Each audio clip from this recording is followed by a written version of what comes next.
আসসালামু আলাইকুম ওরহমতুল্লাহি ওবারাকাতুহ। ইন্নাল হামদুলিল্লাহ ওয়াসসালাতু ওয়াসসালামু আলা রাসূলিল্লাহি ওয়া বা'দ।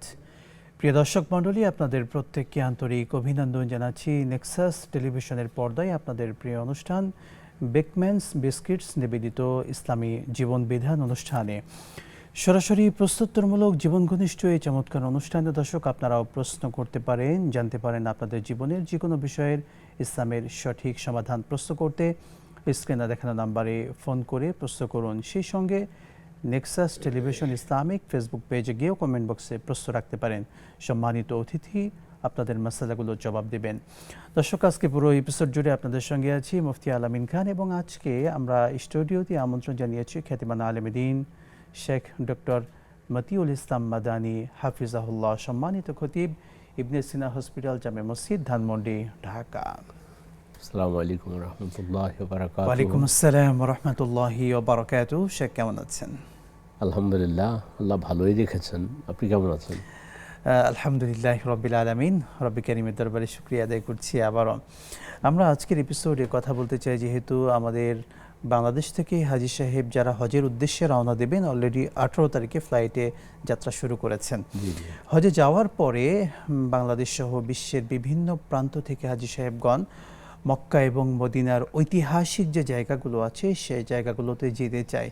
তো আমাদের বাংলাদেশি বা বাংলা ভাষাভাষী মানুষ যারা আছেন তাদের জন্য আজকের এপিসোড বিশেষ করে মক্কার ঐতিহাসিক যে স্থাপনাগুলো আছে, যেগুলোর সঙ্গে ইসলামের ইতিহাসের বড় নিদর্শন জড়িয়ে আছে, সেগুলো সম্পর্কে আগে যদি তাদের ধারণা থাকে তাহলে সেখানে গিয়ে তাদের হজের সফর এবং এই যাত্রাটা আরও সুন্দর হবে নিঃসন্দেহে। আমরা প্রথমেই জানতে চাই পবিত্র মক্কা শরীফের মর্যাদা নিয়ে কোরআন সুন্নাহ কি এসেছে।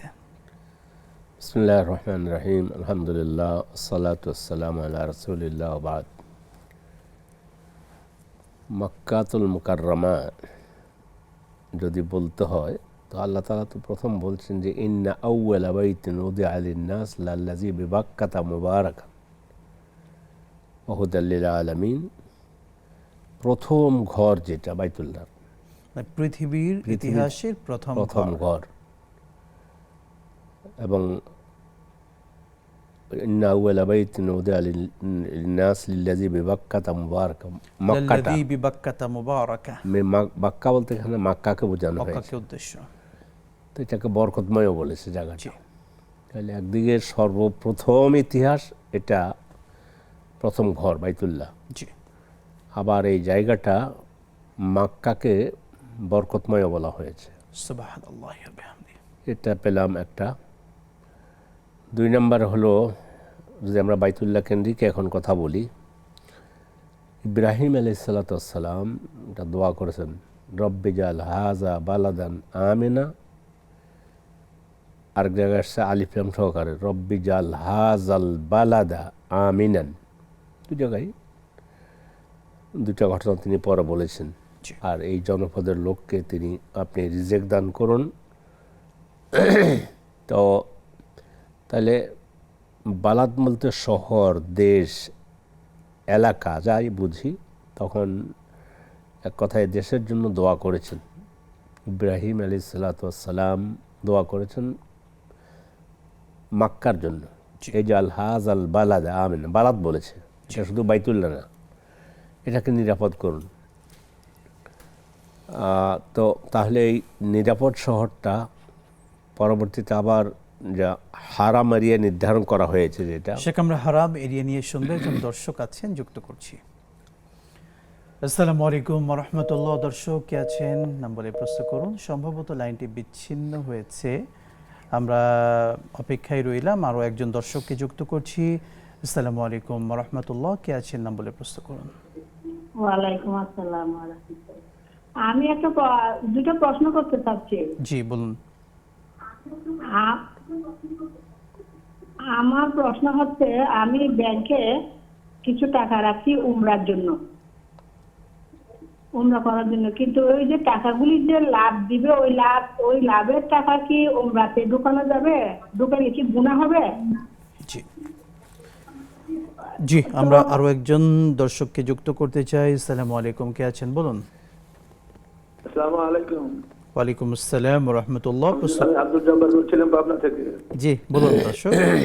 আব্দুল জব্বার পাবনা থেকে প্রথমে একটা আপনাদের অনুরোধ, উপস্থাপক আছে, আপনাকে বলছি না যে প্রশ্ন আগে গুছিয়ে 3:30 পর্যন্ত যায়, তা আমরা আবার প্রশ্ন করি, উত্তরটা জেনে বাড়ি থেকে বের হওয়ার চেষ্টা করি। এই বিষয়ে অবশ্যই খেয়াল রাখবেন। আজকের প্রশ্ন হচ্ছে, আমার 3টে প্রশ্ন আছে। প্রথম প্রশ্নটা হচ্ছে, আমাকে আমার মুনাসি বলে তারা জিজ্ঞেস করতে অনেকে এই জিলকদ মাসের রোজা করতে, এটা কি নবীর সুন্নাহ না এমনি নফল ইবাদত হবে? অর্থাৎ জিলকদ মাসে রোজা রাখছেন। জি জি, এটা কি নবীজির সুন্নতে হাদিস কোরআনে আছে কিনা, বা এটা এমনি নফলের নাকি হবে? মেয়ে ছেলেরা রাখতেছে।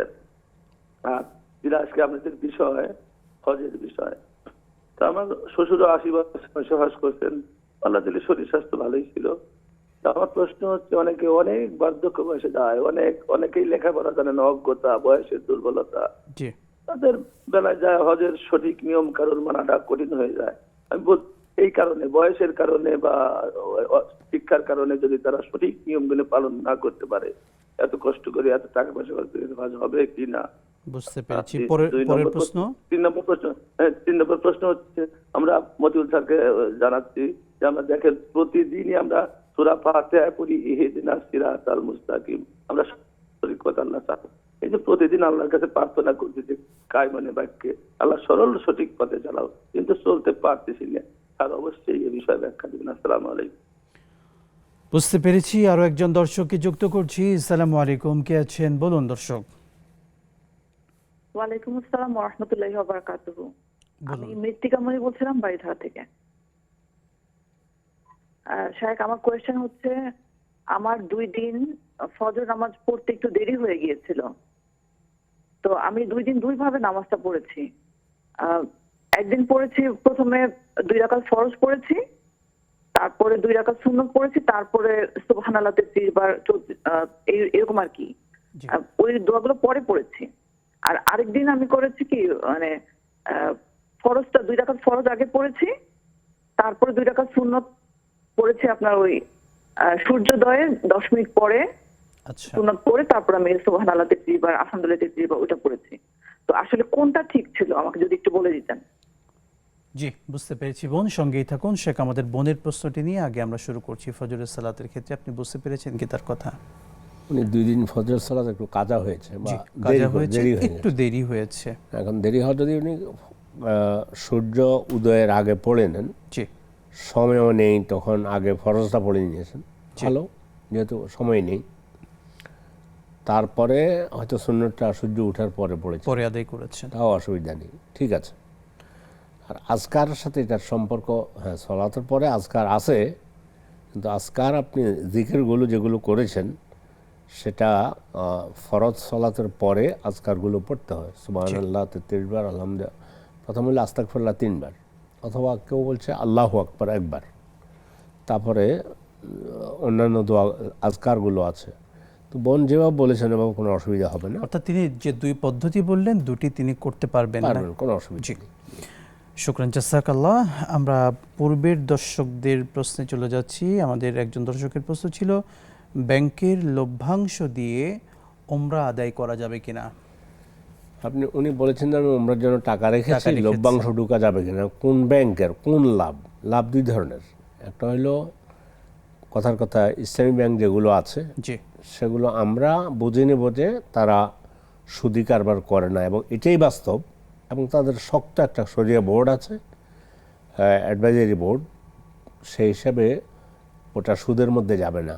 এখন আপু যদি বলতেন যে আমি সুদি ব্যাংক থেকে টাকা পেয়েছি লাভ, জি তা আমরা এখন যদি ইসলামী ব্যাংকগুলো থেকে হয় তাহলে অসুবিধা নেই।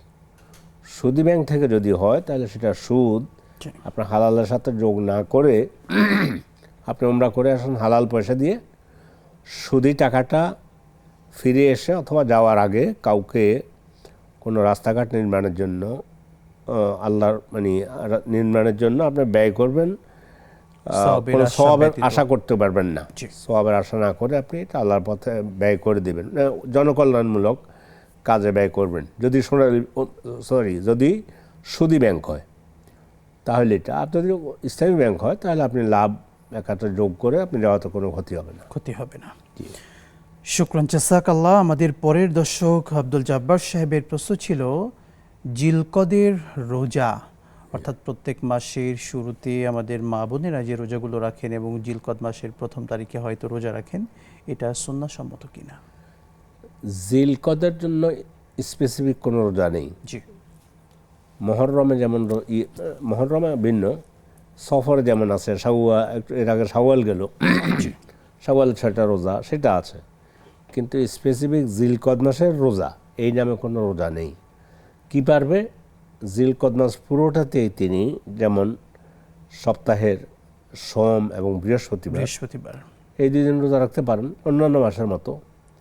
আইয়ামে বেদের 3টা রোজা রাখতে পারেন অন্যান্য মাসের মতো, কিন্তু জিলকদ মাসে স্পেসিফিক কোনো রোজা নেই। আমরা আমাদের মা বোনেরা এমনিতে তাদের একটা আবেগের জায়গা কাজ করে, তারা বেশি রোজা রাখেন। দেখা যায় যে কোনো আরবি মাসের শুরুতে প্রথম তারিখটা তারা রোজা রাখার চিন্তা করেন, যে প্রথম তারিখটা আরবি মাস সেই হিসেবে রোজা রাখলাম। এই চিন্তা থেকে রোজা রাখতে পারবেন কিনা?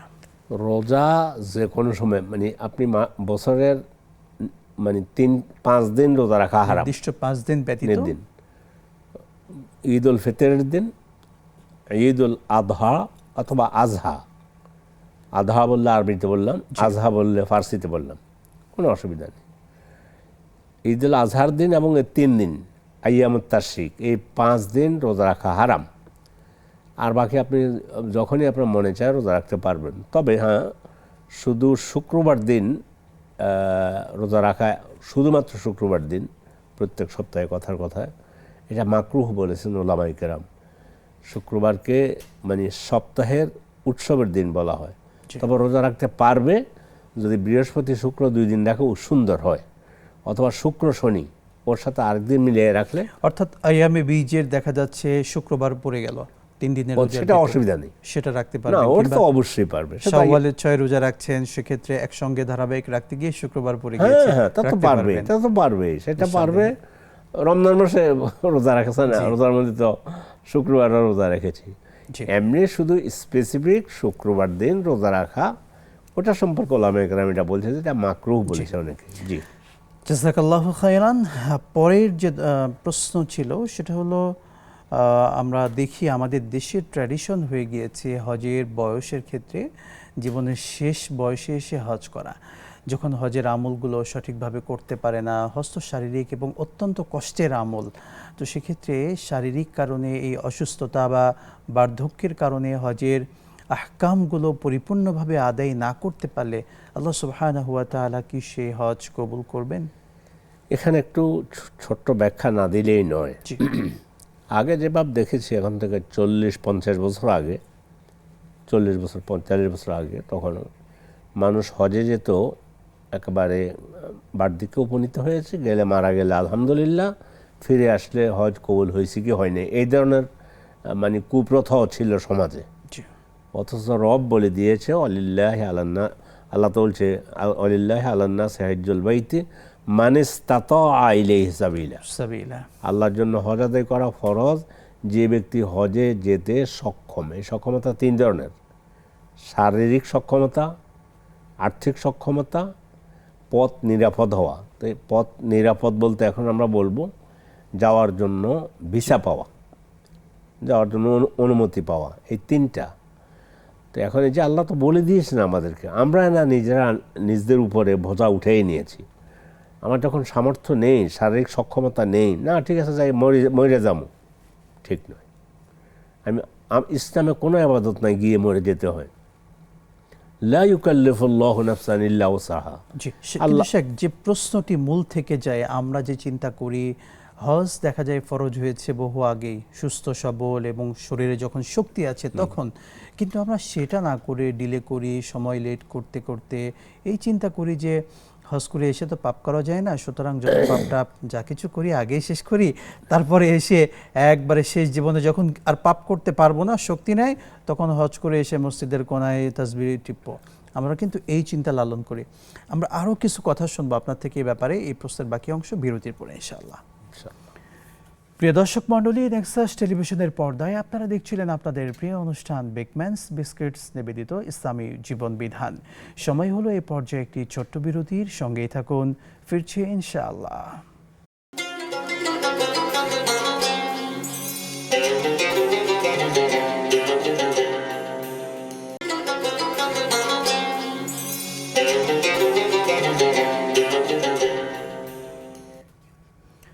বিরতির পর আবারও স্বাগত জানাচ্ছি প্রিয় দর্শক মণ্ডলী আপনাদের সকলকে নেক্সাস টেলিভিশনের পর্দায় আপনাদের প্রিয় অনুষ্ঠান বেকম্যানস বিস্কিট নিবেদিত ইসলামী জীবন বিধান। দর্শক, এই সুন্দর অনুষ্ঠানে আজকে অতিথি হিসেবে রয়েছেন শেখ ডক্টর মতিউল ইসলাম মাদানী হাফিজাহুল্লাহ। আপনারাও প্রশ্ন রাখতে পারেন। প্রশ্ন করতে স্ক্রিনে দেখানো নাম্বারে ফোন করে প্রশ্ন করুন। সেই সঙ্গে নেক্সাস টেলিভিশন ইসলামিক ফেসবুক পেজে গিয়ে কমেন্ট বক্সে প্রশ্ন রাখতে পারেন। আমরা আজকে আলোচনা করছিলাম পবিত্র মক্কার গুরুত্বপূর্ণ স্থাপনাগুলোর মর্যাদা নিয়ে। শেখ বিরতির পূর্বে বেশ কয়েকটি প্রশ্ন ছিল দর্শকের, সেই প্রশ্নগুলোর উত্তর নিয়েছিলাম। বিশেষ করে একটি বিষয় জানতে চাচ্ছিলাম হজের ক্ষেত্রে। আমাদের দেশের মানুষের এই চিন্তাধারা এখনো বের হয়ে আসতে পারেনি। হজ সামর্থ্য হওয়ার পরেও, ফরজ হওয়ার পরেও ডিলে করে, দেরি করে, অর্থাৎ জীবনের শেষ প্রান্তে এসে হজ করে। প্রশ্ন হচ্ছে, হজ কখন করা উত্তম? সামর্থ্য হওয়ার পরে আসলে যুবক বয়সে উত্তম, নাকি একেবারে বৃদ্ধ বয়সে গিয়ে হজ করাটা উত্তম? যেটা বলেছেন, চিন্তাটাই পাপ অথবা গুনাহ হবে। জীবনের শেষ প্রান্ত কবে, কখন? 10 মিনিট পরে, 10 দিন পরে? তো কেউ জানে না। এই জন্য এই চিন্তাটাই বাদ। এই জন্য রাসূল কি বলে দিয়েছেন, তাআজ্জালু বিল হজ্জ ফাইন্না আহাদাকুম লা ইয়াদরি মা ইউরাদু লাহু। দ্রুত হজ আদায় করে দাও, কেননা তোমাদের মধ্যে কেউ জানে না মানে সামনে কি অপেক্ষা করছে তার জন্য। হজ আদায়ের জন্য কথার কথা একটা ছেলে, সে আর্থিকভাবে মানে সক্ষমতা এসেছে, যে কোনোভাবে তার হজ করার মতো পয়সা তার হাতে আছে, বিয়ে করেনি। এখানে এটা না যে বিয়ে যখন করে না, তাহলে বিয়েটা আগে করুক, তারপর হজে যাক, সম্পর্ক নেই। হজের বয়স, টাকা, স্বাস্থ্য আছে, টাকা আছে, বিয়ে শাদিও করে নাই, হজে চলে যাবে, হজ করে এসে বিয়ে শাদি করবে। অথচ দেখা যায় এর বিপরীতে বাবা মা অনেক সময় দেখা যায় যে ঠিক আছে ছেলেটা মেয়েটাকে বিয়ে টিয়ে দিয়ে, ছেলে মেয়েদেরকে বিয়ে টিয়ে সব কিছু শেষ করে যাব, কিন্তু দেখা গেল যে একটা টাইমে গিয়ে তিনি আর দুনিয়াতে নাই, ওরা গুনাহগার হবে। এবং সেই হজটা কিন্তু বদলিও অনেক পরিবার আদায় করেন না, করে না। আর এই জন্য উনি গুনাহগার হবেন। এমনি হলো আমি চেষ্টা করতেছি, আমরা সক্ষমতা বলছিলাম যে একজন ভাই বলেছিলেন যে এখন বৃদ্ধ হয়ে গেছে, সক্ষমতা নেই। অক্ষম হলে তাকে যাওয়ার জন্য ইসলাম এটা অনুমোদন দেয় না। কোন দিক থেকে কোথায় যাবে সে ইয়ে করতে পারবে না, তওয়াফ করতে পারবে না। হয়তো তওয়াফ হলো রোকন। তিনি যেহেতু হজ হলো আমাদের আবেগের একটি জায়গা, তিনি চেষ্টা করবেন, আল্লাহ তাআলা তাকে ছোট ছোট ভুলগুলো নিঃসন্দেহে মাফ করবেন। হ্যাঁ, ছোটগুলো সেটা, কিন্তু কথার কথা আরাফাতে অবস্থান করলো না, গিয়া নিচে কোনো ফরজ কিংবা ওয়াজিব যদি তরক হয়ে যায়, সেক্ষেত্রে তো হজই নষ্ট হয়ে যাবে। ওয়াজিবের জন্য হয়তো বা দম দিয়ে সেটা ইয়ে করে দেবে, কিন্তু রোকন বাদ পড়লে তো হজই হবে না। তো এই জন্য আমরা অনুরোধ করবো আপনার মাধ্যমে আমাদের দর্শকদেরকে, হজের সময় হলে হজ মানে সুস্থ সবল অবস্থায় হজ আদায় করুন। কি মজা পাবেন দেখবেন সেখানে গেলে। আর আপনি পারতেছেন না, পড়ে যাচ্ছেন, আপনি বয়োবৃদ্ধ হয়ে গেছেন, শক্তি নেই, এই সময় যাওয়ার জন্য ইসলামও বলে না। জি, আল্লাহ আমাদেরকে বোঝার তৌফিক দান করুন। দর্শককে যুক্ত করে আবারও ফিরব। আসসালামু আলাইকুম ওয়া রাহমাতুল্লাহ। কে আছেন দর্শক? প্রশ্ন করুন। ওয়ালাইকুম আসসালাম ওয়া রাহমাতুল্লাহ। ওয়ালাইকুম আসসালাম, প্রশ্ন করুন। জি, আমার প্রশ্ন একটু আগে আমি প্রশ্নটা আপনাদের কাছে করছিলাম, কতটা আমি ক্লিয়ার বুঝতে পারিনি। ইসলামী ব্যাংকে আমি উমরা হজের জন্য টাকাটা রাখছি, তো ওখানে যেটা লাভ দিবে আমি ওনার কাছে রাখতে পারবো, এটা হচ্ছে ইসলামী ব্যাংকে। আর দ্বিতীয় প্রশ্ন হলো যে ইশরাকের নামাজের কতক্ষণ সময় থাকে? বুঝতে পেরেছি, সঙ্গেই থাকুন শেখ। প্রথম প্রশ্নের জবাব বোন আমাদের শেখ দিয়ে দিয়েছেন। যদি আপনি ইসলামী ব্যাংকে লভ্যাংশ থেকে থাকে, অর্থাৎ টাকা জমাতে রাখেন, সেখান থেকে কিছু প্রফিট দেয়, সেটা আপনি ওমরার কাজে ব্যবহার করতে পারবেন। শেখ এমনটি বলেছেন। আমরা পরের প্রশ্ন নেব, কিন্তু একজন দর্শককে যুক্ত করছি। আসসালামু আলাইকুম, কে আছেন বলুন দর্শক? আসসালামু আলাইকুম, দর্শক কে আছেন নাম বলে প্রশ্ন করুন। আসসালামু আলাইকুম। আমি এই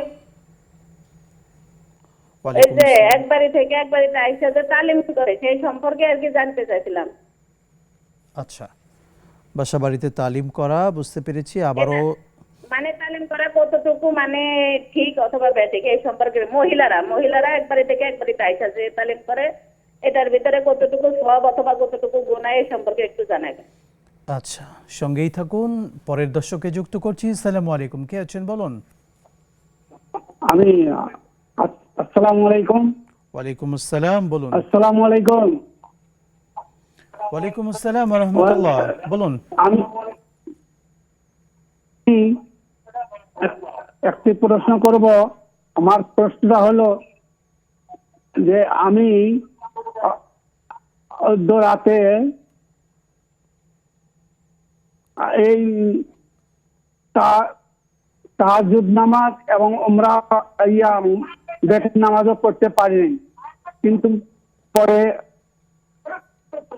আমি কখন এই বেতের নামাজ পড়বো, কোন সময় পড়বো একটু বললে। আচ্ছা, সঙ্গেই থাকুন, ইনশাআল্লাহ শেখ সবগুলো জবাব দেবেন ইনশাআল্লাহ। শেখ, বেতের নামাজ গত রাত্রে আদায় করতে পারেননি, তিনি কিভাবে আদায় করবেন?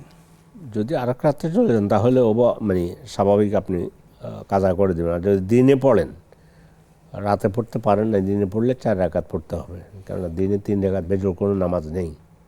এই জন্য 4 রাকাত পড়বেন, সেটা আল্লাহই কবুল করবেন আপনার বেতের সালাত। আচ্ছা, 4 রাকাত শেখ কিভাবে আদায় করবেন?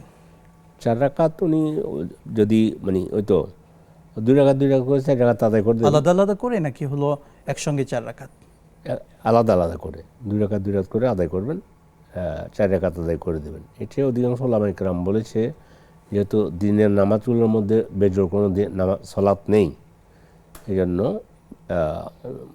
আরেক রাকাত যোগ করে অ্যাড করে আদায় করার জন্য বলা হয়েছে।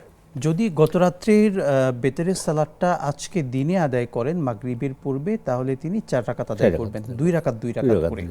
যদি তিনি মাগরিবের পরে সেটা আদায় করেন আজকে রাত্রে, সেক্ষেত্রে কয় রাকাত না, পড়বেন? সেটা 3 রাকাতে পড়বেন, যেহেতু রাতে প্রবেশ করেছেন। জি, 3 তাহলে তিনি 3 রাকাত আদায় 3 রাকাত করবেন। আদায় করতে পারেন। তাহলে ভাইকে পরামর্শ হলো আপনি আজকে রাত্রে প্রয়োজনে 3 রাকাত কাজা আদায় করে ফেলবেন বেতেরের ইনশাআল্লাহ। আমরা পূর্বের অনেকগুলো প্রশ্ন ছিল, এর ভিতরে বাসা বাড়িতে গিয়ে তালিম করা এটা কতটা বৈধ ইসলামসম্মত?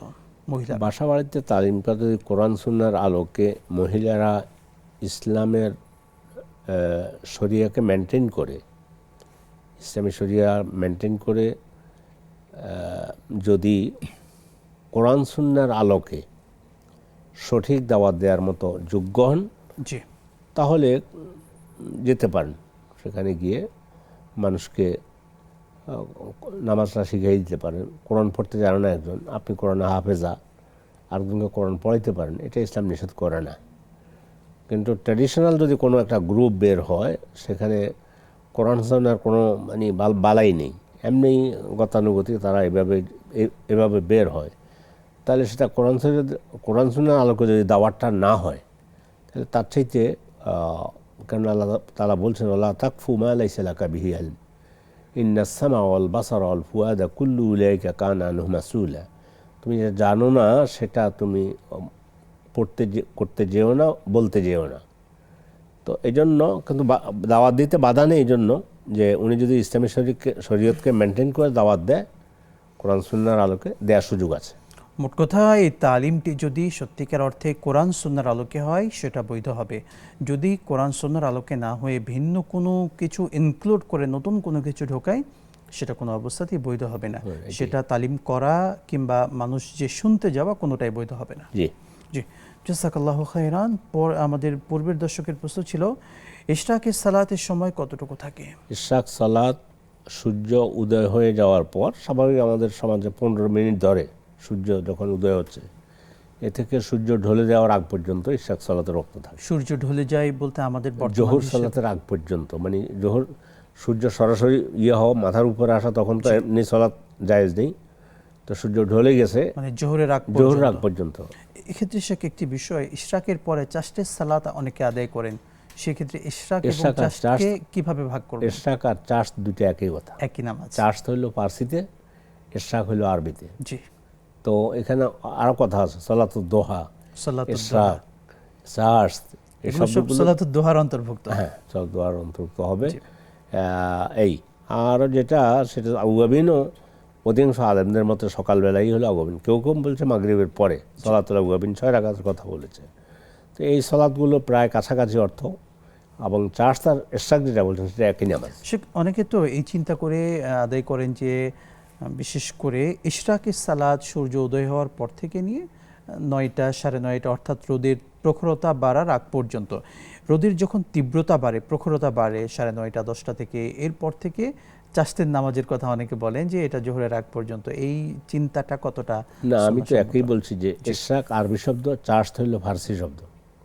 ইশরাক আর সালাত আমি যতটুকু ঘাটাঘাটি করেছি সেটা ইশরাক আর চার্জ, যদি দোহাতে যদি আপনি সালাতুদ দোহা, তাহলে সেটাও আরবিতে, সেটাও একটা হইতে পারে। কিন্তু আপনি এটা বলছেন ইশরাক এবং চার্জ এভাবে ভাগ করা, ইশরাক আর চার্জ একই কথা, একই সালাত। এ হলো ইশরাক হলো আরবিতে, চার্জ হলো ফার্সিতে। জি। শাফায়েত হোসেন নামে আমাদের একজন দর্শক আমাদের ফেসবুক পেজে প্রশ্ন রেখেছেন, কেউ যদি অফিস থেকে বাসায় ফেরার পরে অত্যন্ত ক্লান্ত থাকার কারণে আসর এবং মাগরিবের সালাত দেরি করে এশার আগে যদি এই দুইটাকে জমা করেন, আসর এবং মাগরিবকে এশার পূর্বে জমা করেন, একত্র করেন, তার জন্য এটা বৈধ হবে কিনা? না, এটাই ভাবেন। জি। উনি বলতে পারতেন যে আমার 2 ওয়াক্ত সালাত কাজা হয়ে গিয়েছে, জি, আসর এবং মাগরিব, আমি এখন এটা ইশার আগে আদায় করতে পারবো কিনা? আমি বললো যে পারবেন, ঠিক আছে, কিন্তু এটা জমা করা, এটা জমা নয়, জমা হয় জোহর আর আসর, মাগরিব আর এশা, এই দুইটা জমা হয়। মাগরিব আর এশার সাথে জমা করার সুযোগ আছে, আসর আর জোহরকে জমা করার সুযোগ আছে।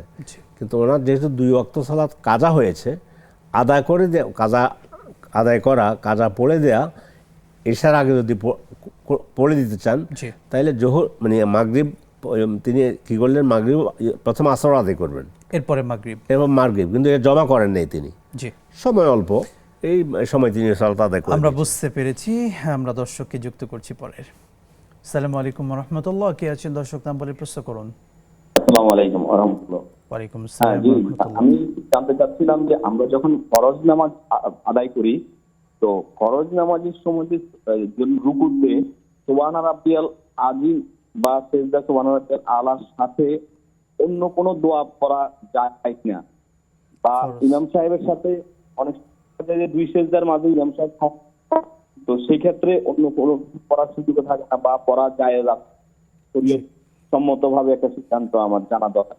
এখন রুকুতে আমরা পড়ি একটু বহুল পদ্ধতি রাব্বুল আলামিন পারবো, আবার সিজদায় গিয়ে পড়তে পারি যে সুবহানাকাল্লাহু ওয়া বিহামদিকা, ওই যে এরকম একটা আমরা দোয়া। বুঝতে পেরেছি ভাই, মূল কথা ইনশাআল্লাহ শায়েখ জবাব দেবেন বিরতির পরে। দর্শক মণ্ডলী, আপনারা দেখছিলেন নেক্সাস টেলিভিশনের পর্দায় আপনাদের প্রিয় অনুষ্ঠান বেকম্যানস বিস্কিট নিবেদিত ইসলামী জীবন বিধান। সময় হলো এ পর্যায়ে একটি ছোট্ট বিরতির, সঙ্গেই থাকুন, আবারও ফিরছি ইনশাআল্লাহ।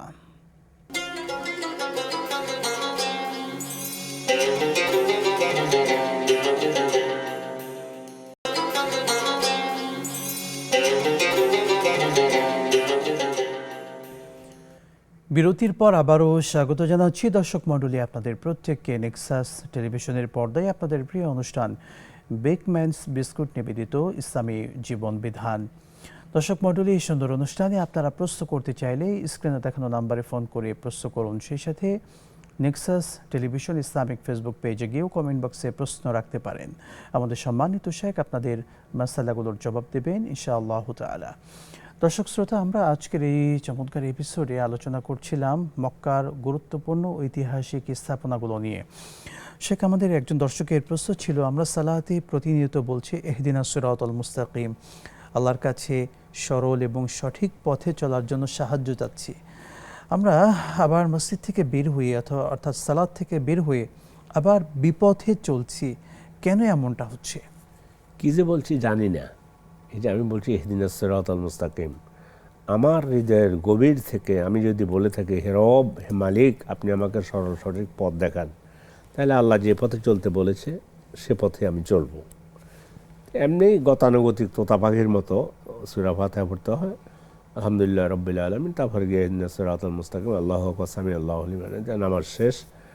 আসলে ওই নামাজের মধ্যে আল্লাহ তো কোরআনে কারিমে বলেছেন যে কাদ আফলাহাল মুমিনুন আল্লাযীনা হুম ফি সলাতিহিম খাশিউন, যারা তাদের সলাতে বিনয়ী তারা সফলকাম হয়ে গিয়েছে। তো সলাতে বিনয়ী হওয়া, সলাতের দিকে মন রাখা, এরপরে ইহদিনাস সিরাতাল কী বলতেছি আমি, এই জন্য জানতে হবে, জেনে, এই জানা প্রয়োজন। জেনে যদি আমি একটু আগে আল্লাহর কাছে বললাম যে আমাকে সরল সঠিক পথ দেখান, মসজিদ থেকে বের হয়ে আমি 2 নম্বরই কাজ করতেছি, ব্যবসায় আমি কম দিচ্ছি। তো এটা হচ্ছে আসলে আমরা মানে যেভাবে সলাত আদায় করা দরকার, যা বুঝে শুনে সলাত আদায় করা দরকার, সেটা আমাদের হচ্ছে না। নইলে সূরা আনকাবুতে আল্লাহ তাআলা বলছেন ইন্না সলাতা তানহা আনিল ফাহশাই ওয়াল মুনকার ওয়ালা যিকরুল্লাহি আকবার, নিশ্চয়ই সলাত মানুষকে খারাপ কাজ থেকে বিরত রাখে। আমার সলাত আমাকে খারাপ কাজ থেকে বিরত রাখছে না, এই জন্য যে আমি আসলে যেই অর্থে সলাত আদায় করা দরকার, যেইভাবে সলাত আদায় করা দরকার, সেভাবে আমার সলাত আদায় হচ্ছে না। তো তাই বলে এটা নয় যে আপনি সলাত বাদ দেন, না, এভাবে পড়তে থাকেন আর সলাতের দিকে মনোনিবেশ হয়ে বিনয় সহকারে আল্লাহর সামনে দাঁড়ান, এরপরে কি পড়ছেন এটাও বোঝার চেষ্টা করেন। এই জন্য কোরআন পড়ুন, কোরআন বুঝুন, কোরআন গবেষণা করুন, অধ্যয়ন করুন, তাহলে ইনশাআল্লাহ আল্লাহর রহমত। আপনি যে কোনো কাজ করতে মাফে কম দিতে যাবেন, তখন আপনার সামনে চলে আসবে ওয়াইলুল লিল মুতাফফিফিন, মুতাফফিফদের জন্য ওয়াইল। ওহ, আল্লাহ যখন বলে তাহলে আমি মাফে কম দিব না, তখন ওয়াইলুল লিল মুতাফফিফিন পড়তেছেন কিন্তু কি বলছেন জানেন না, এই জন্যই মাফে কম দিচ্ছে। আল্লাহ আমাদেরকে বোঝার তৌফিক দান করুন, আমিন। দর্শককে যুক্ত করছি। আসসালামু আলাইকুম ওয়া রাহমাতুল্লাহ। কে আছেন দর্শক, নাম বলে প্রশ্ন করুন। আসসালামু আলাইকুম। ওয়ালাইকুম আসসালাম ওয়া রাহমাতুল্লাহ। বলুন দর্শক। হুজুর, আমার 3 প্রশ্ন। প্রথম প্রশ্ন হচ্ছে, আমার ছেলের আকিকা দিতে চাচ্ছিলাম, যে আকিকা দিতে গেলে 2টাই বর্গি দেওয়া লাগে। তো আমার বাড়ি চট্টগ্রাম, আমার শ্বশুর বাড়ি নেত্রকোনা। তা এখন আমি একটা ছাগল কি এই চট্টগ্রাম আর একটা ছাগল কি নেত্রকোনা, দুইখানে 2টা ছাগল দিতে পারবো? এবং দিতে গেলেও দুটোটা কি একই দিন হতে হবে নাকি এখানে ওখানে গিয়ে দিলাম এরকম হবে? আর একটা হচ্ছে যে আমার ছেলের নাম হচ্ছে আল মোহাম্মদ, সব নাম সাদিক। এখন অনেকে বলতে চাচ্ছে যে নামের আগে আল থাকতে নাই, আবার সব নামের কোনো অর্থ পাচ্ছি না।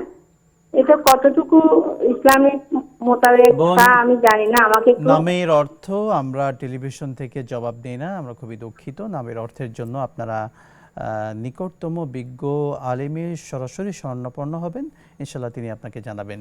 আর দ্বিতীয়ত, আপনি আকিকা নিয়ে বলছিলেন, আকিকার বিষয়ে আমরা এর পূর্বেও আপনাকে সম্ভবত জবাব দিয়েছিলাম, এরপরেও শেখ বিস্তারিত বলবেন। আমরা একজন দর্শককে প্রথমে যুক্ত করে নিই।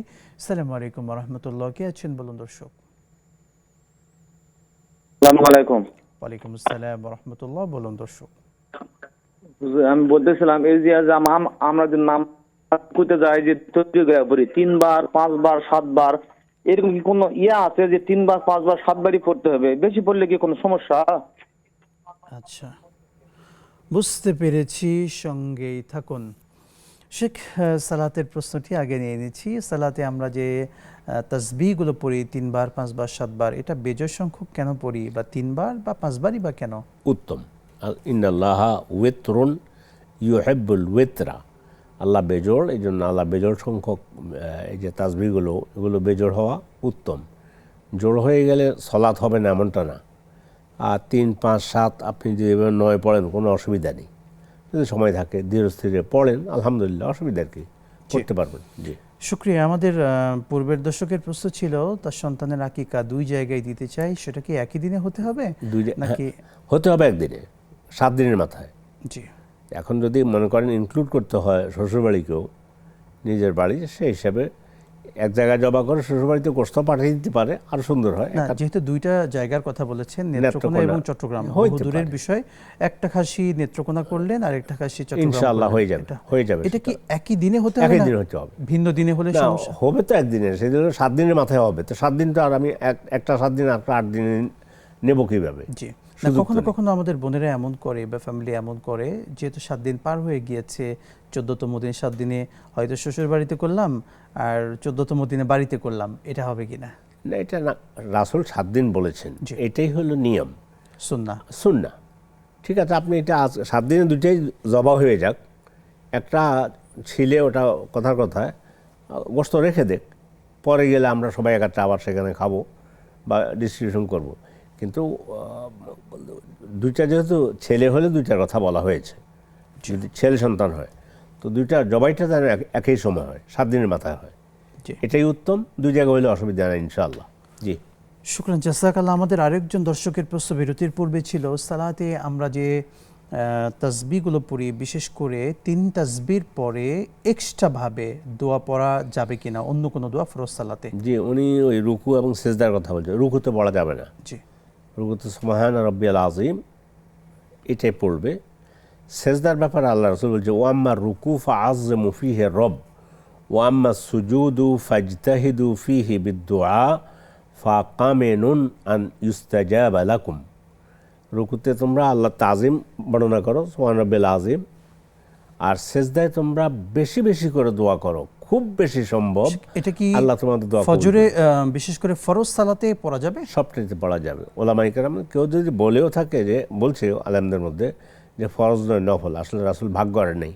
এই জন্য যে কোনো সালাতে ফরজ, নফল, সুন্নাত সবটাতে পড়া যাবে।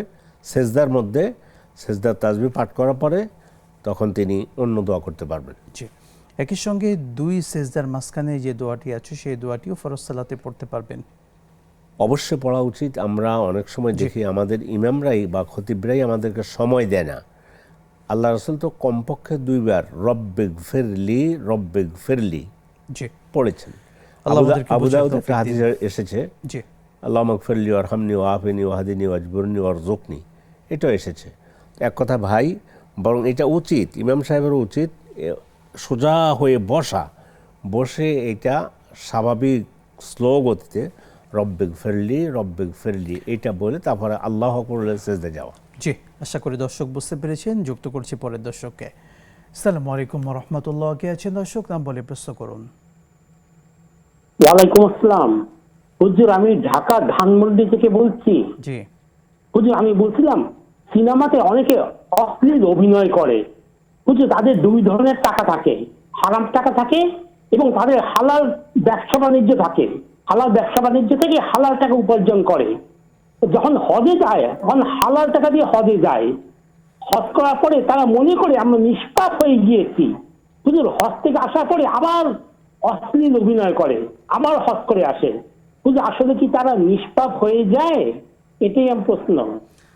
আচ্ছা, আমরা বুঝতে পেরেছি। সেই সাথে দর্শক, আমরা ইনশাআল্লাহ তাআলা আমাদের শেখ জবাব দিবেন। শেখ, আপনি একটু যদি বিষয়টি একটু বলতেন। রাসূলে বলে দিয়েছেন, মান হাজ্জা ফালাম ইয়ারফুস ওয়ালাম ইয়াফসুক রাজা কায়াউমি ওয়ালাদাতহু উম্মুহু। জি, হজ করতে গিয়ে যদি অশ্লীল কর্মকাণ্ড না করে, খারাপ কর্মকাণ্ড না করে, তো না করা মানে উনি এসে তো আর করবেন না। করবেন না। এর আগে আপনি তো ইঙ্গিত দিয়েছিলেন এক জায়গায়, আপনি আমরা বলেছিলেন। এটার বাকি অংশগুলো শুনবো বিরতি থেকে ফিরে এসে ইনশাআল্লাহ। ঠিক আছে। দর্শক মণ্ডলী, নেক্সাস টেলিভিশনের পর্দায় আপনারা দেখছিলেন আপনাদের প্রিয় অনুষ্ঠান বেকম্যানস বিস্কুট নিবেদিত ইসলামী জীবন বিধান। নিচ্ছি আরও একটি ছোট্ট বিরতি, সঙ্গেই থাকুন, ফিরছি ইনশাআল্লাহ।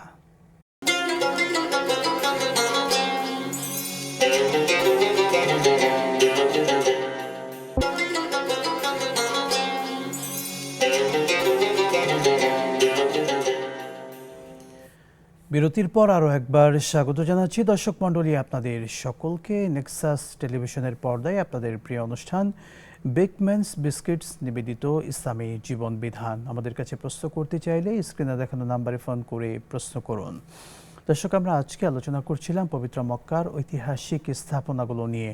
আমরা শেখের কাছে আবারও ফিরে যাচ্ছি। বিরতির পূর্বে দর্শকের যে প্রশ্ন ছিল, শেখ, হজে যাওয়ার পূর্বে হয়তো অশ্লীল দৃশ্যগুলো বা সিনেমাতে অংশগ্রহণ করতেন, আসার পরে হজ করে এসে পুনরায় সেই খারাপের দিকে লিপ্ত হচ্ছেন। এটার মাধ্যমে আসলে তার হজ তাকে কি উপকার দিল, কি ফায়দা দিল? না, হজের আগে পরে খারাপ কাজ করার জন্য কোনো সুযোগ নেই, কখনো না। যে হজের আগে পারবে, হজের পরে পারবে না। আপনি একটু ইঙ্গিত করেছিলেন যে অনেকে এটা বলে যে হজ শেষের দিকে করব, আগে যত পাপ টাপ করে নেই, নাউযুবিল্লাহি মিন যালিক। পাপের সাথে মুমিনের কোনো সম্পর্ক নেই, হজের আগে পর কোনো সম্পর্ক নেই। তো যেটা বলছেন আসলে উনি হজ করেছেন, হজ যদি ওনাকে খারাপ কাজ থেকে বিরত নাই রাখে তাহলে বোঝা গেল ওনার হজ আল্লাহ তাআলা কবুল করেননি। জি, অর্থাৎ যদি হজ থেকে ফেরার পরে পরিবর্তন আসে, বুঝতে হবে আমার হজ হইতে কবুল পারে। হয়েছে। আলহামদুলিল্লাহ রাব্বিল আলামিন, আল্লাহ শুকরিয়া আদায় করতে হবে। জি শেখ, আপনাকে ধন্যবাদ। একই সঙ্গে আমরা মূল টপিকে একটু শুনতে চাই, মক্কার ঐতিহাসিক কি কি নিদর্শন আছে, জায়গা আছে, হাজী সাহেবরা সেখানে গিয়ে যেতে পারেন? দুই ভাগ করব। জি, একটা তো যেতেই হবে। হজ বলতে বলো সুনির্দিষ্ট সময়ে সুনির্দিষ্ট জায়গায় সুনির্দিষ্ট আমল সুনির্দিষ্টভাবে আদায় করা। অতএব আমাকে বাইতুল্লাহ যেতে হবে, আমাকে মিনায় যেতে হবে, আমাকে মুজদালিফায় যেতে হবে, আমাকে মানে আরাফাতে যেতে হবে। এগুলো তো হজের কর্মকাণ্ডের সাথে জড়িত, এটা যেতেই হবে। কিন্তু এগুলোর মধ্যে ফজিলতের দিক থেকে ইয়ে আছে। বাইতুল্লাহতে 1 রাকাত সালাত আদায় করবে, 1 লক্ষ রাকাত সালাতের সওয়াব আল্লাহ তাআলা দান করবেন। সুবহানাল্লাহ ওয়া বিহামদিহি। আরাফাত সম্পর্কে হচ্ছে আফদালুদ দোয়া ও ইয়াউমে আরাফা, আরাফাত দিবসের দোয়া সবচেয়ে উত্তম দোয়া, স্থান হিসেবে এটা বললাম। আচ্ছা, আর কিছু জায়গা আছে যেটা আপনি বলছেন ঐতিহাসিক স্থান হিসেবে, যেমন গারে হেরা, যেখানে রাসূলের উপরে সাল্লাল্লাহু আলাইহি ওয়াসাল্লামের উপরে ওহী নাজিল হয়েছে, সেই গারে হেরা দেখতে মানুষ যায়, কিন্তু যাওয়ার মধ্যে কোনো সওয়াব নেই। ঐতিহাসিক স্থান হিসেবে যদি যায় যে আমরা একটু দেখে আসি, যেতে পারে, অসুবিধা নেই। গারে হেরাকে জাবালে নূর জাবাল নূর বলে, গারে হেরাও বলে, জাবাল নূর বলে। আর গারে সাওর আরেকটা, সেটা হলো যে ওই রাসূল মক্কা থেকে হিজরতের সময় যে পাহাড়ে গিয়ে তিনি আশ্রয় নিয়েছেন আবু বকরের সাথে, এগুলো দেখার মধ্যে কোনো সওয়াব নেই, কিন্তু এগুলোর মধ্যে এগুলো দেখতে যেতে পারে ঐতিহাসিক স্থান হিসেবে। সওয়াবের নিয়তে গেলেও লাভ হবে না, মানে ইসলামের শিয়ার হিসেবে এগুলো দেখতে পারে, শেয়ার হিসেবে দিতে পারে। আর যেটা একটা আয়াত দিয়ে ওমাই ইউআযিম শাআইর আল্লাহ ফাইন্নাহা মিন তাকওয়াল কুলুব, আমি মক্কায় গেলাম, কোনো অনুভূতি নেই, বিড়ি টানতেছি, পান খেতেছি, এরপরে মানে গেছি আর কি। নো, আল্লাহর এই সমস্ত নিদর্শনের ওমাই ইউআযিম, এটা সম্মান দিতে হবে, মর্যাদা দিতে হবে। ফাইন্নাহা মিন তাকওয়াল কুলুব, এটাই হলো অন্তরের তাকওয়ার পরিচয়। ফলে আমি বাইতুল্লাহ গেলাম, মসজিদ নববীতে গেলাম, অথবা বাইতুল্লাহ গেলাম, আরাফাতে গেলাম, মিনায় গেলাম, মুজদালিফায় গেলাম, যেখানেই থাকি এই সব জায়গা মর্যাদা দিতে হবে, এবং মর্যাদা দিয়ে সেখানে খারাপ কাজ করব না, ভালো ভালো কাজ করার চেষ্টা করব। আল্লাহ তৌফিক দান করুন, আমিন। দর্শককে যুক্ত করছি। আসসালামু আলাইকুম ওয়া রাহমাতুল্লাহ। কে আছেন দর্শক, বলুন। ওয়ালাইকুম আসসালাম ওয়া রাহমাতুল্লাহ। প্রশ্ন করুন। আমি সাতক্ষীরা থেকে বলছি। জি, আমার প্রশ্ন হলো হুজুর, কুরবানি করার জন্য একটা গরু রাখছিলাম, এখন কি ওতে কি ভাগে করা যাবে, কোনো 1-2 ভাগ নেওয়া যাবে? কথাগুলো অস্পষ্ট পাচ্ছি। কোরবানি করার জন্য আপনি গরু রেখেছেন, আপনি কি শুরুতে নিয়াত করেছেন যে এই গরু দিয়ে আপনি কোরবানি করবেন? গরুটা খুব মানে জ্বালাতন মতন করতো, গুতুর মানে জ্বালাতন করতো, এখন সে বলছিলাম যে গরুটা কোরবানি করে দেব। আচ্ছা, এই অবস্থায় আপনি সঙ্গে অন্য কাউকে শরীক করতে পারবেন কিনা কোরবানির ভাগে, এই তো? জি জি জি। আচ্ছা শেখ, আপনি বুঝতে পেরেছেন আমাদের দর্শকের কথা। সেটা একটা যদি আমি নিয়ত করে ফেলি যে মান্যত হয়ে গেল আমার, যে এই গরুটা আমি এই কোরবানিতে আমি এটা দিয়ে কোরবানি করব, তাহলে এটা মান্যতের মতো হয়ে গেল, এটা আমিই করব। আর যদি মনে এটা থাকে যে এটা আমি পাইতেছি, এটা বিক্রি না করে আমি সহ আরও যারা একটা এটাতে অংশ নেবে, কেন গরুতে সর্বোচ্চ 7 জন অংশ নিতে পারে, সেটা যদি ওনার নিয়তে থাকে তাহলে ভিন্ন কথা। কিন্তু যদি মান্যত করে ফেলে যে এই গরুটি দ্বারা এই বছর আমি কোরবানি দেব, তাইলে আর অন্যকে এখানে ইনক্লুড করা, এটা তার নিয়াতের উপর নির্ভর করবে। উনি যদি প্রথমেই এই নিয়াত সে সময় করেন, যে সময় নিয়াত করেছেন যে আমি এটা দিয়ে কোরবানি করে ফেলবো, এটাই করব, আমি একাই করব, একার যদি নিয়াত করেন তাহলে অন্য কাউকে সংযুক্ত করতে পারবেন না। যদি একা করার নিয়াত না করেন তাহলে অন্য কাউকে সংযুক্ত করতে পারবেন। জি জি, শুকরিয়া শেখ। আমরা মক্কার ঐতিহাসিক স্থাপনাগুলো নিয়ে শুনছিলাম, এর ভিতরে শেখ জমজম কূপের একটু ইতিহাস নিয়ে সংক্ষেপে জানতে চাই, এবং জমজমের পানির যে ফজিলত সেটা নিয়ে দর্শকদেরকে জানাবেন। মা ও জমজম লিমা শুরিবা লাহু, রাসূল বলছেন জমজম পানি যে জন্য পান করবে আল্লাহ সেটাই তাকে মানে সেই রোগ থেকে মুক্তি দেওয়ার জন্য। এখন একদম বলতে পারে যে আমি যে এর জন্য পান করেছিলাম, কই আমার এই রোগ তো মুক্ত হয়নি, রোগ থেকে মুক্তি আর দেন নেই আল্লাহ। ওনাকে সুধারণা পোষণ করতে হবে যে আল্লাহ হয়তো আমাকে এর চেয়ে বড় কোনো কঠিন বিপদ থেকে আল্লাহ আমাকে হেফাজত করেছেন, ছোটটা না। রব আমার উপর সন্তুষ্ট হয়ে বড় কোনো বিপদ থেকে আমাকে সন্তুষ্ট করেছেন। তো এটা তো ইতিহাস আছে। যাই হোক, মানে ইব্রাহিম আলাইহিস সালাম হযরত সারাকে যখন এখানে রেখে গেলেন, হাজেরকে রেখে গেলেন, আমরা অনেকে হাজেরা বলি, শব্দ হাজের হবে, রেখে গেলেন। তারপর ইসমাইল আলাইহিস সালামের পায়ের ইয়েতে সেখান থেকে উদ্বেলিত হলে পানি উঠলো। তো সেখান থেকে তো ইতিহাস শুরু, মাউ জমজমের পানি। তো আমরা তো মানে এইভাবে স্পেসিফিক এটারও এগুলোর গুরুত্ব রয়েছে। ফলে এবং মানে হজের সময় তওয়াফ করার পরে মাকাম ইব্রাহিমের 2 রাকাত সালাত আদায় করার পরে স্পেসিফিক রাসূল মাউ জমজম পান করতে বলেছেন, নিজে পান করেছেন আল্লাহ রাসূল নিজে সাল্লাল্লাহু আলাইহি ওয়াসাল্লাম।